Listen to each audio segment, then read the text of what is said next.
Hi everyone, welcome back to new video. आज की video में हम लोग डिस्कस करने जा रहे हैं हिमाचल प्रदेश के करंट अफेयर्स सितंबर 2023 के 1 से 8 सितंबर के करंट अफेयर हम लोग डिस्कस करेंगे। और आप लोगों को पता ही है कि ये जो हमारे करंट अफेयर्स हैं ये डिफरेंट न्यूज़पेपर से हम लोग कंपाइल करते हैं, जैसे कि आपका यहाँ पे दी ट्रिब्यून का हिमाचल पेज आ गया, प्लस टाइम्स ऑफ इंडिया का हिमाचल पेज, हिंदी का न्यूज़पेपर अमर उजाला, इसके साथ ही जो गिरिराज वीकली है एक मैगजीन आती है, उसके करंट अफेयर भी हम डिस्कस करते हैं, लेकिन इसके लिए एक सेपरेट वीडियो हमारे आती है। तो इन तीन की जो कंपाइलेशन है आज हम डिस्कस करने जा रहे हैं। चलिए शुरू करते हैं हमारे आज के करंट अफेयर। सबसे पहला जो हमारा करंट अफेयर है, विजय कुमार ओनली टीचर जो हिमाचल प्रदेश के हैं जिनको राष्ट्रीय शिक्षक अवार्ड मिला है इस साल, वो किस स्टेट नहीं आएगा, यहाँ पे आएगा डिस्ट्रिक्ट। किस डिस्ट्रिक्ट से बिलोंग करते हैं? तो ये आपके बिलोंग करते हैं डिस्ट्रिक्ट कांगड़ा से। विजय कुमार ये एक मैथ्स के टीचर हैं और ये कांगड़ा के मोटली स्कूल से बिलोंग करते हैं। एजुकेशन के सेक्टर में इन्होंने एक्सीलेंट काम किया है, जिसके लिए इनको ये अवार्ड दिया गया है। इन्होंने क्या किया है, क्योंकि एक मैथ्स के टीचर हैं तो मतलब बिल्कुल एक ईजी वे में बच्चों को मैथमेटिक्स को सिखाना और इसके साथ ही जो इंफॉर्मेशन टेक्नोलॉजी है, IT टेक्नोलॉजी, उसका इफेक्टिव वे में यूज़ करना ताकि बच्चों को पढ़ाया जा सके। इसके साथ ही इन्होंने एक मैथ्स पार्क भी बनाया हुआ है, ठीक है। तो इनके इतने सारे इनिशिएटिव्स के लिए इनको मिला है national teachers day award. Next question हमारा, What should be the annual income of students to avail the benefit under Dr. YS Parmar विद्यार्थी ऋण योजना? इस योजना के बारे में हम अपनी गिरिराज वीकली वाली डिस्कशन जो थी उसमें पहले ही कर चुके हैं कि डॉक्टर YS परमार विद्यार्थी ऋण योजना को शुरू किया गया है ताकि जो कोई भी छात्र है वो ना रह सके बिना किसी, मतलब अगर वो आर्थिक रूप से कमज़ोर है फिर भी उन लोगों को हेल्प मिल सके आगे हायर अपनी एजुकेशन को पूरा करने के लिए। और 1% के तौर पर उनको वो ऋण दिया जा रहा है। लेकिन इनकी इनकम कितनी होनी चाहिए? इनकी जो इनकम है वो होनी चाहिए less than 4 lakh annual income होनी चाहिए। और रजिस्ट्रेशन के लिए इनकी जो एज लिमिट है वो होनी चाहिए 28 ईयर्स, जो भी लोग इसको अवेल करना चाहते हैं। तो नेक्स्ट क्वेश्चन आ गया हमारा, पादरी जोत जो अभी रिसेंटली न्यूज़ में था वो किन दो जगहों को कनेक्ट करता है? पादरी जोत पहले भी हम इसे डिस्कस कर चुके थे। पादरी जोत जो है वो आपका कनेक्ट करता है चंबा और जम्मू को।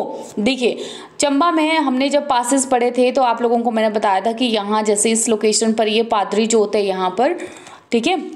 तो ये आपके चंबा और जम्मू को कनेक्ट करता है। न्यूज़ में यहाँ पर इसलिए आया था क्योंकि ऐसे कहा जा रहा है कि जो JNK है उनकी तरफ से लैंड एनक्रोचमेंट हुई है और लैंड एनक्रोचमेंट में लगभग 10 किलोमीटर तक की जो लैंड है वो है, ठीक है। ये इशू जो है वो अभी नया नहीं है, ये इशू पुराना है और ये फिर से न्यूज़ में यहाँ पर आया हुआ है। जब ये पहली बार आया था तब भी हम लोगों ने इसे डिस्कस किया था। पादरी जोत क्योंकि जो भी पासेस वगैरह न्यूज़ में बने रहते हैं उनको पूछ लिए जाने की संभावनाएं ज़्यादा बढ़ती हैं, तो आप लोगों को ये भी याद रख लेना है कि ये जो पादरी जोत है, पादरी पास है, ये किन दो जगहों को कनेक्ट करता है। और तो इसलिए लैंड एनक्रोचमेंट के केस में ये न्यूज़ में बना हुआ था। नेक्स्ट हमारा क्वेश्चन है, विच of following come first in वायु सर्वेक्षण 2023? वायु सर्वेक्षण 2023 हुआ है क्लीन एयर का सर्वे, ठीक है। क्लीन एयर का सर्वे है, इनमें से कौन सा नीचे दिया गया हुआ फर्स्ट आया हुआ है? तो यहाँ पर आप लोगों को ऑप्शंस दे रखे हैं जिनमें सही आंसर है आपका यहाँ पर परमाणु, ठीक है।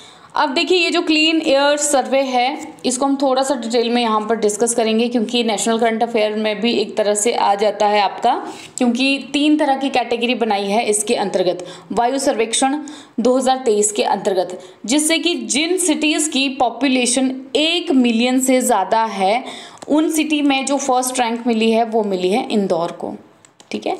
1 मिलियन से ज़्यादा वाली पॉपुलेशन में, उसके बाद आगरा आ जाता है, फिर थाने आ जाता है, भोपाल को 5th और दिल्ली को 9th स्पॉट इसमें मिला हुआ है, ठीक।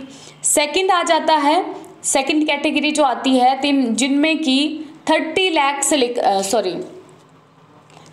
से लेकर के 1 मिलियन तक की पॉपुलेशन आ जाती है। 30 लाख नहीं, 3 लाख से 1 मिलियन तक की पॉपुलेशन आ जाती है। इसमें आप लोगों को फर्स्ट रैंक मिल जाता है यहाँ पे अमरावती को फर्स्ट रैंक मिली है। फिर लास्ट वाला आ जाता है आपका थर्ड कैटेगरी जिसमें लेस देन 3 लाख आता है, इसमें आ जाता है हमारा हिमाचल प्रदेश। हिमाचल प्रदेश ने इसमें टॉप किया है, फर्स्ट रैंक लिया है हिमाचल प्रदेश ने। और हिमाचल प्रदेश के कौन से, परवाणु ने फर्स्ट रैंक मिला है। परवाणु के बाद फिर आपका कालाअंब आ जाता है, फिर अंगुल आ जाता है। कोहिमा को लास्ट रैंक मिला है 39, ठीक है। तो इसलिए यहाँ पर सही आंसर आपका आ जाता है परवाणु। और ये वायु सर्वेक्षण 2023 यानी कि क्लीन एयर सर्वे 2023 जो है, ये भी आप लोगों का इम्पॉर्टेंट है, इसकी रैंकिंग्स तीनों कैटेगरीज की आप लोग याद रखना। नेक्स्ट आ जाता है हमारा question, in which of the following district international flying festival will be conducted for the first time. पहली बार जो इंटरनेशनल फ्लाइंग फेस्टिवल है वो कहाँ पर कंडक्ट किया जा रहा है आपका, तो ये आपका यहाँ पर कंडक्ट किया जाएगा शिमला में। इसमें अलग अलग जगह से अलग अलग कंट्रीज से आप लोगों के पायलट्स आएंगे और वो इसमें पार्टिसिपेट करेंगे। शिमला में एक बड़ी फेमस जगह है जुंगा फॉरेंसिक लेबोरेटरी है, यहाँ पर फॉरेंसिक लैब है हिमाचल प्रदेश की, ठीक है।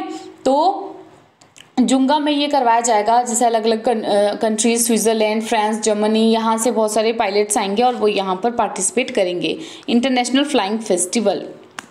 नेक्स्ट क्वेश्चन हमारा यहाँ पर आ जाता है, in which of the following place bulk drug pharma park is being developed. जो बल्क ड्रग फार्मा पार्क है वो कहाँ पर डेवलप किया जा रहा है हमारा, तो ये हमारा डेवलप किया जा रहा है हरोली में।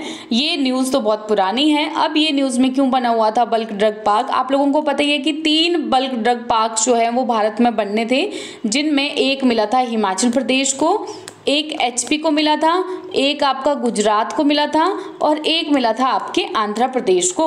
तो ये अब न्यूज़ में इसलिए आया था कि भाई गुजरात और आंध्र प्रदेश से भी आगे है हमारा Himachal Pradesh bulk drug pharma park को बनाने के लिए, बिकॉज इन लोगों ने अभी तक लैंड भी आइडेंटिफाई नहीं किया और हिमाचल प्रदेश ने लैंड आइडेंटिफाई भी कर लिए, कुछ जो लैंड है इसकी आइडेंटिफाई कर दी गई है और इसमें मतलब काम शुरू कर दिया है इस प्रोजेक्ट को पूरा करने के लिए। लगभग 1200 करोड़ रुपए की परियोजना है, ठीक है। नेक्स्ट क्वेश्चन हमारा आ जाता है नेशनल करंट अफेयर आप लोगों के आगे, कौन सी ऐसी पहली महिला हैं भारत की जो पाकिस्तान में महिला प्रभारी बनेंगी, ठीक है। तो ये है आपके यहाँ पर गीतिका श्रीवास्तव। गीतिका श्रीवास्तव जो है वो फर्स्ट ऐसी डिप्लोमेट है जो इस तरह की पोजीशन को होल्ड करेंगी इस्लामाबाद में। इनसे पहले जो वहाँ पर थे प्रभारी वो कौन है, सुरेश कुमार, उनको रिप्लेस करेंगी ये यहाँ पर। पहली डिप्लोमेट है, महिला डिप्लोमेट भारत की। नेक्स्ट क्वेश्चन हमारा आ जाता है, international literacy day is celebrated on. International literacy day कब सेलिब्रेट किया जाता है, इंटरनेशनल लिटरेसी डे सेलिब्रेट किया जाता है आपका 8 सितंबर को, अंतर्राष्ट्रीय साक्षरता दिवस। और इसी दिन ही वर्ल्ड फिजिकल डे भी सेलिब्रेट किया जाता है। थीम क्या थी इस बार की, थीम थी promoting the literacy for a world in transition, building the foundation for sustainable and peaceful societies. ये थी आपकी इसकी इंटरनेशनल लिटरेसी डे की थीम। SDG जो हमारे सस्टेनेबल डेवलपमेंटल गोल्स आते हैं उसमें गोल नंबर 4 में ये है, ताकि भी क्वालिटी एजुकेशन सब लोगों को प्रोवाइड की जानी चाहिए। नेक्स्ट क्वेश्चन हमारा आ जाता है, at which of following place world's largest Nataraja statue was installed recently. World का लार्जेस्ट नटराज स्टैच्यू कहाँ पर इंस्टॉल किया गया था रिसेंटली, तो ये आपका इंस्टॉल किया गया था दिल्ली में। वर्ल्ड का लार्जेस्ट स्टैच्यू है ये। क्या खास बात है इसमें, देखो आप लोगों को पता ही है कि अभी सितंबर का जो मंथ है यहाँ पर G20 मीट होने जा रहा है दिल्ली में, ठीक। दिल्ली में G20 मीट होने जा रहा है और जिस जगह पर, जिस वेन्यू पर ये होने जा रहा है उस वेन्यू का नाम है भारत मंडपम। तो ये जो भारत मंडपम है यहाँ पर ये स्टैच्यू लगाया गया है, इंस्टॉल किया गया है। 28 फीट का ये स्टैच्यू है और लगभग 20 टन का ये स्टैच्यू है। इसे अष्ट धातु से बनाया गया है, ठीक, अष्ट धातु से इसे बनाया गया है। और एक टेक्निक होती है lost wax technique, ancient technique है ये लॉस्ट वैक्स टेक्निक, जिससे इसे बनाया गया है। और जिनकी टीम ने, जिन्होंने जो हेड हैं जिस टीम के जिन्होंने इसे बनाया है उनका नाम है राधा कृष्ण स्थापति, ठीक है। नेक्स्ट क्वेश्चन हमारा आ जाता है, which among the following country will host miss world 2023। Miss world 2023 कौन सी कंट्री होस्ट करेगी, तो ये इंडिया करेगा। इंडिया में जो हमारा हेवन कहा जाता है कश्मीर, वो होस्ट करेगा मिस वर्ल्ड 2023 को। Next question, which among the following has developed the code device. Code device को किसने डेवलप किया है? पहले तो आप लोग ये देख लो कि ये जो कोड डिवाइस है इसकी फुल फॉर्म क्या है। कोड डिवाइस का मतलब है कोल्ड प्लाज्मा डिटर्जेंट इन एनवायरनमेंट, ये इसकी फुल फॉर्म है। ये किस लिए बनाया गया है? बेसिकली एयर को साफ करने के लिए बनाया है। जो एयर क्वालिटी है हमारी उसको इम्प्रूव करने के लिए बनाया गया है। एयर क्वालिटी को इम्प्रूव करने के लिए ये क्या करता है आपका, सबसे पहले तो ये कम बिजली को कंज्यूम करता है, लेस पावर को कंज्यूम करता है। बैक्टीरिया जो आपके प्रेजेंट होते हैं एयर में उनको ये डीएक्टिवेट करता है। इसके साथ ही मतलब कोई भी बैक्टीरिया हो गए, चाहे वायरसेस हो गए, इनको ये डीएक्टिवेट करता है। डस्ट पॉलेंस हो गए, इसके साथ ही जो ऑडर्स होती है, स्मेल्स होती है, उसको भी ये रिमूव करता है। तो कोड डिवाइस किस चीज़ के लिए आप लोगों से ऐसे पूछा जा सकता है, तो एयर क्वालिटी को इम्प्रूव करने के लिए आईआईटी जोधपुर के जो रिसर्चर्स हैं उन्होंने डेवलप किया है कोड डिवाइस। नेक्स्ट क्वेश्चन हमारा यहाँ पे आ गया, Which of the following is the only state in India to give land rights to slum dwellers? जो लोग झुग्गियों में रहते हैं उनको लैंड राइट्स देने वाला ओनली स्टेट कौन बन गया है इंडिया में? तो ये आपका बन गया है उड़ीसा। उड़ीसा बन गया है। देखो उड़ीसा जो है इन्होंने बहुत टाइम पहले एक मिशन शुरू किया था जिस मिशन का नाम है जग्गा मिशन प्रोग्राम। ठीक है, इस मिशन के अंतर्गत जो ये क्या चाहते हैं, इनका ऑब्जेक्टिव क्या है कि जो उड़ीसा स्टेट है हमारा वो स्लम फ्री बने, यानी कि उसमें किसी भी तरह की स्लम्स ना रहे, स्लम फ्री बने। तो इसके लिए उड़ीसा के सीएम कौन है? उड़ीसा के सीएम नवीन पटनायक जी जो हैं इन्होंने क्या किया कि लगभग जो 65,000 पुअर फैमिली हैं उनको लैंड राइट्स डिस्ट्रीब्यूट किए। अब इनके नाम जो है वो ज़मीन हो गई। 2018 में इस जग्गा मिशन को शुरू किया गया था 2018 में, और अब इनको लैंड राइट्स तो दे दिए गए हैं, यानी कि ज़मीन का मालिकाना हक दे दिया गया है इनको, लेकिन अभी तक इनके यहाँ पर घर नहीं बने हैं। तो इनको फाइनेंशियल असिस्टेंस भी प्रोवाइड की जाएगी जिससे ये अपने वहाँ पर घर भी बना सकें। तभी तो ये स्लम फ्री बनेंगे, क्योंकि सिर्फ ज़मीन देने से क्या हो जाता है, उसके लिए आपको इनको घर बनाने के लिए वो भी देने पड़ेंगे, फाइनेंशियल असिस्टेंस भी देनी पड़ेगी। तो ये इनिशिएटिव लिया है उड़ीसा की गवर्नमेंट ने उड़ीसा को स्लम फ्री बनाने के लिए। नेक्स्ट, और ये ओनली स्टेट है इंडिया में, इसको भी याद रख लेना क्योंकि ओनली स्टेट है जिन्होंने कि स्लम ड्वेलर्स को ये लैंड के राइट्स दिए हैं। नेक्स्ट क्वेश्चन हमारा आ जाता है, कौन सा देश है जो ग्लोबल इंडिया एआई 2023 सम्मेलन के पहले संस्करण की मेजबानी करेगा? तो ये हमारा करेगा भारत जो है वो ग्लोबल इंडिया एआई 2023 कॉन्फ्रेंस की मेजबानी करेगा, और हमारी जो ministry of electronics and information technology है उनकी जिम्मेवारी है कि ये इस प्रोग्राम को ऑर्गेनाइज करेंगे। जो भी लोग हैं मतलब वर्ल्ड वाइड जो एआई फील्ड के प्लेयर्स हैं, एआई फील्ड में जो लोग बेहतरीन कार्य कर रहे हैं वो इस कॉन्फ्रेंस को ज्वाइन करेंगे। और ये एआई रिसर्च, एआई बोल रही हूँ यहाँ पर, एआई मतलब आर्टिफिशियल इंटेलिजेंस। आप लोगों को पता ही है कि अब जो है वो आर्टिफिशियल इंटेलिजेंस का दौर आने लगा है।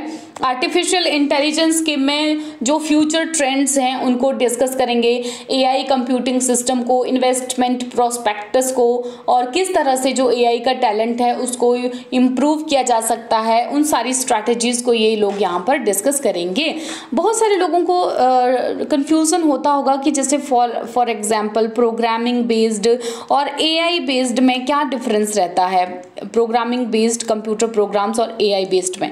देखो फॉर एग्जांपल जैसे कि आप लोगों का रोबोटिक्स में इन चीज़ों को यूज़ करते हैं ना हम लोग, रोबोटिक्स में प्रोग्रामिंग को और आर्टिफिशियल इंटेलिजेंस को। अच्छा, जो अब ये जो प्रोग्रामिंग से फॉर एग्जांपल एक रोबोट है जिसे प्रोग्रामिंग से बनाया गया और एक है जो आर्टिफिशियल इंटेलिजेंस से बना हुआ है, ठीक है, टेक्नोलॉजी से बना हुआ है। प्रोग्रामिंग में ये होता है ना कि फॉर एग्जांपल आपको जैसी इंस्ट्रक्शंस दी गई है आप उनका रिप्लाई वही करोगे, मतलब पहले ही आप में इंस्ट्रक्शंस डाल दी गई हैं और उनका आप सेम रिप्लाई करोगे।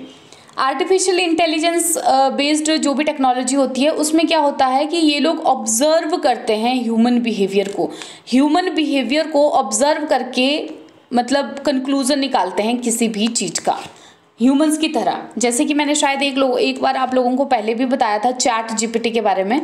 अगर आप लोगों को थोड़ा सा वो देखना होगा टेक्नोलॉजी का किस तरह से, तो आप लोग चैट जीपीटी खोलना एक बार ओपन एआई के उसमें जा कर के, और एक बार चैट जीपीटी से थोड़ी सी बातचीत कर लेना, क्योंकि जब आप चैट जीपीटी से थोड़ी सी बातचीत करोगे तो आपको समझ आएगा कि वो जस्ट ऐसे लगता है कि जैसे एक ह्यूमन ही आपसे बात कर रहा हो और एक ह्यूमन ही आपकी बातों का आंसर दे रहा हो।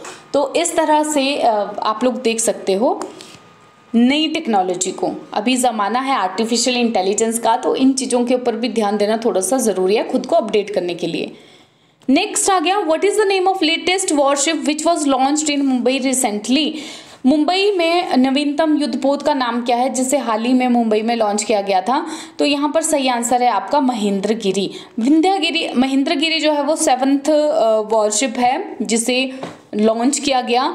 विंध्यागिरी भी है इसी श्रेणी का ही 6th है, लेकिन ये 6th वॉरशिप है, ठीक है, और ये 7th वॉरशिप है, यानी कि लेटेस्ट कौन हो गया आपका? महेंद्रगिरी यहाँ पर हो गया।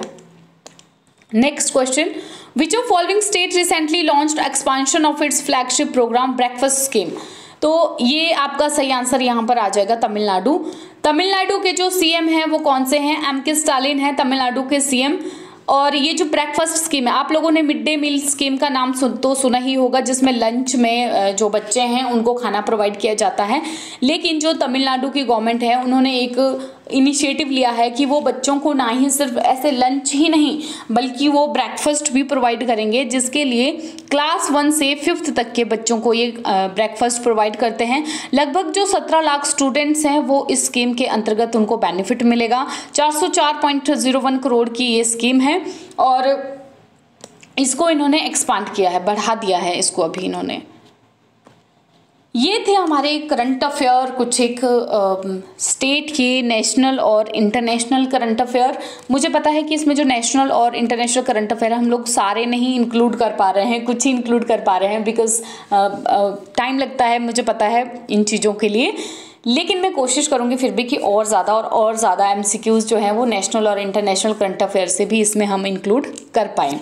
आपको ये डिस्कशन कैसे लगी कमेंट सेक्शन में ज़रूर बताएं आपका फीडबैक। जल्दी मिलेंगे एक नई और बेहतरीन वीडियो के साथ।